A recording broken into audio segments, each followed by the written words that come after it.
थोड़ा फोरम आ जाता है तो बस आ जाते हैं आ जाते हैं, ये रोटेट कर लेते हैं तो फिर सब आ जी जाते बेटा I am Usama from FMD department. Today is my presentation day.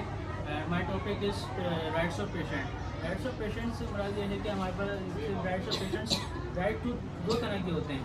एक होता है हक वाला राइट, एक होता है कि सही वाला राइट। इसमें जो हम बात करेंगे सही वाले राइट्स की बात करेंगे, जिसके अंदर हक डेफिनेटली इंक्लूड हो जाता है। सबसे पहले हमारे पास राइट्स ऑफ पेशेंट्स के अंदर राइट्स आता है राइट पेशेंट। राइट पेशेंट से मुराद ये है कि हमारे पास जो पेशेंट आया है कि गोया वो सही आया है या गलत आया है, इसकी आइडेंटिफाई हमें करना है, हमें करनी होती है।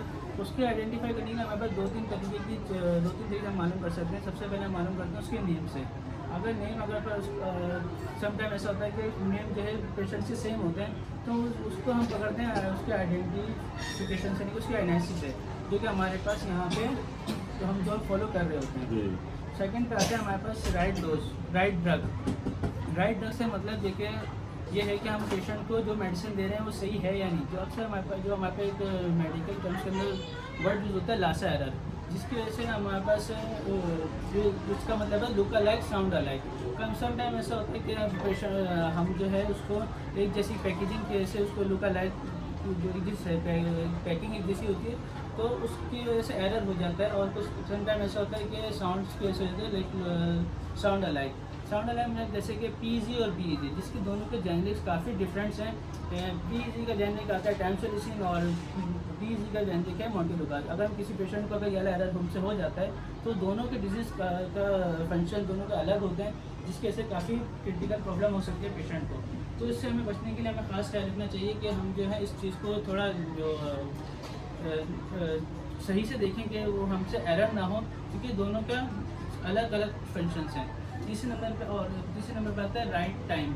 हमें पेशेंट को बताना है कि अगर वो पेशेंट के आप जो मेडिसिन ले रहे हो तो उसकी टाइमिंग क्या है, उसको कब लेना है। अगर कोई पेशेंट ऐसा होता है कि उससे कोई मेडिसिन स्किप हो जाती है, उससे दिन में 3 दफ़ा लेनी थी, उससे सुबह की मेडिसिन स्किप हो गई, वो ऐसा ये ना करे कि दोपहर की मेडिसिन डबल ले ले कि सुबह की और दोपहर की मिला के एक साथ ले लेता हूँ तो मुझे क्यों मेरी मिस हो चुकी है। अगर वो डबल ले लेगा तो उसके से उसकी काफ़ी क्रिटिकल कंडीशन हो जाएगी, उसका असर ज़्यादा हो जाएगा। तो हम उसको बताने के वो ऐसा बिल्कुल ना करे, जो मेडिसिन जिस टाइम की है उसे उसी टाइम दे।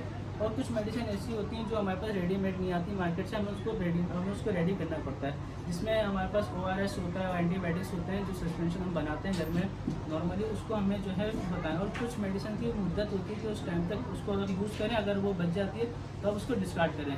इसी तरह हमारे पास मैं एग्जांपल दूंगा ORS की। ORS जो है वो 48 आवर्स के अंदर यूज़ करना होता है, अगर वो बच जाता है तो हम उसको डिस्कार्ड करें। और इसी एंटीबायोटिक के भी यही मैं बोलूँगा कि अगर एंटीबायोटिक कोर्स अगर हम करते हैं किसी सिरप के अंदर कुछ, क्योंकि खासकर सिरप ही होता है जो हमें डिस्कार्ड करना पड़ता है, कि अगर वो बच जाता है, सस्पेंशन बच जाता है हमारे पास, तो हम उसको डिस्कार्ड करें। ये नहीं कि उसको रख दें बाद में कंटिन्यू करें, उसका असर ख़त्म हो जाता है, उसको हमें डिस्कार्ड करना चाहिए। तीसरी पे हम बात करेंगे, जिसे हम बात करेंगे राइट ड्रग की। राइट ड्रग से मुराद जैसे कि हम चौथी बात करेंगे हम राइट डोज की। राइट डोज से मुराद कि हम किसी पेशेंट्स को अगर डॉक्टर ने QID लिखा है और हम उसकी राइटिंग की जैसे हमारी जल्दबाजी की पढ़नी है तो उसको QD पढ़ लिया तो भी मसला है। QID का मतलब होता है दिन में 4 दफ़ा और QD का मतलब होता है दिन में 1 दफ़ा, एवरी डे। तो हमें इस बात का खास ख्याल रखना चाहिए कि हम उसको जो है दिन में 4 दफ़ा की मेडिसिन, अगर वो 4 दफ़ा है तो उसको 4 दफ़ा ही दें, QID ही दें। अगर ऐसा नहीं QD पढ़ लें तो उसको फिर दिन में 1 दफ़ा देंगे, उसको फिर इतना असर होगा नहीं।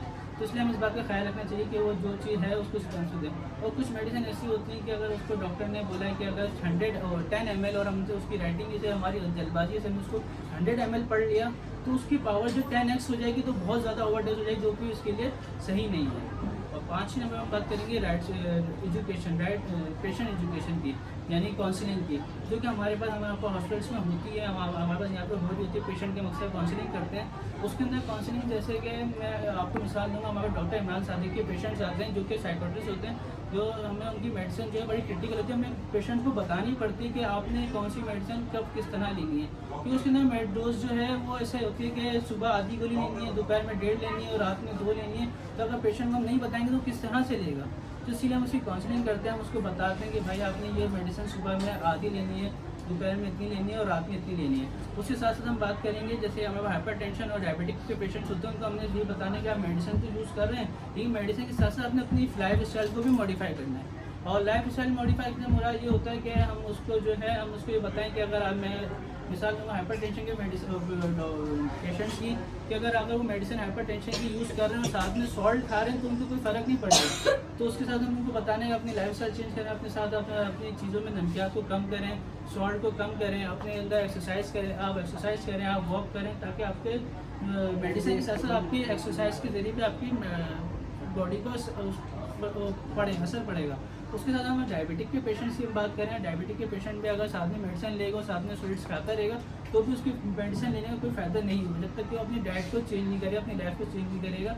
और उसके साथ साथ उसको चेंज करने के लिए उसको हमें बताएंगे कि भाई आप जो है अपनी चीज़ों के अंदर शुगर को कम करो, अब वही तरीके से आप डाइट प्लान करो, उसको और कब खाओ किस तरह, इसको पूरे चार्ट बनाओ और वॉक करो ज़्यादा से ज़्यादा, तो हम उसको काउंसलिंग करेंगे, इसको भी ये भी एक उसका राइट में आता है। थैंक यू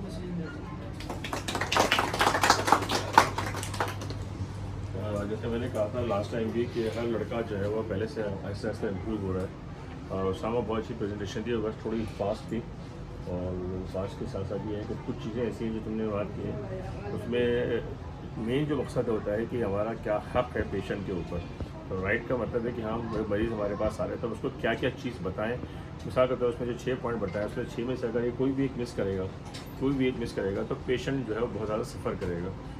अगर उसने डोज का मना कर दिया, सही टाइम पे मना कर दिया, या इसने ये कहा कि बस जाकर इसको ऐसे ही पाउडर ORS पी लेना, उसने ये नहीं बताया कि इसको प्रिपेयर करना है, तो वो तो ऐसे ही वो समझेगा कि कोई भी इस तरह की कोई चीज़ है जो डॉक्टर साहब ने पाउडर दिया है। बहुत सारी चीज़ें पाउडर में भी आती हैं। तो बहरहाल बहुत अच्छी प्रेजेंटेशन थी, और जो सबसे अच्छी बात ये लगी कि माशाल्लाह तुम कहीं हटके नहीं हो और बहुत अच्छा प्रेजेंट किया है। थोड़ा उसको और अच्छा करो और कुछ एग्जांपल्स और भी इकट्ठी करो मैडम से डिस्कस करके।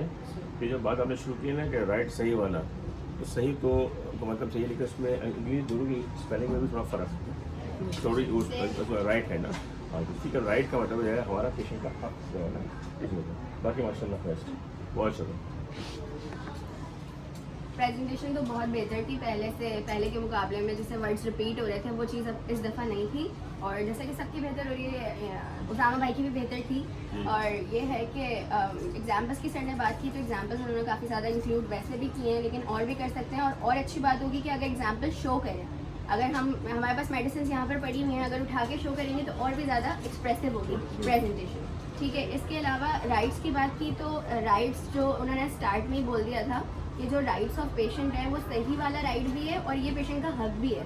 तो ये हक सिर्फ ये 5-6 नहीं है, अब तो ये तकरीबन 14 राइट्स हो चुके हैं। लेकिन हमने यहाँ पर क्योंकि शुरू की क्लासेस में यही 6 डिस्कस किए थे तो वही उन्होंने प्रेजेंट किए हैं, और overall it was really better than before. आप इसको मज़ीद कंटिन्यू करें, बाकी राइट्स पूरी। हाँ, और क्योंकि एथिकल राइट्स की बात हो रही है तो एक अच्छी बात ऐड करना चाहूँगी कि एथिक्स ये भी होते हैं कि हम जब किसी से बात करें तो बात करते हुए हम ऐसी बात करें कि कोई भी आपकी एक बात है ना, कोई भी एक सेंटेंस है आपका, वो किसी का दिन बना भी सकता है और बिगाड़ भी सकता है। तो ना सिर्फ पेशेंट के हवाले से, मैं वैसे भी बात करूँगी एक जनरल, कि आप लोग भी एथिकली जब पेशेंट्स के साथ डील करते हैं, not only related to medicine, उसके अलावा भी जब आप डील करते हैं तो आप एथिकली इस तरह से बिहेव करें कि आप उनका दिन मतलब आपकी वजह से ख़राब ना हो एटलीस्ट। ठीक है, आप काम कर रहे हैं, आपके पास फ्लो है, आप डील कर रहे हैं पेशेंट्स को, लेकिन इस चीज़ के साथ भी रिलेट कर सकते हैं आप लोग।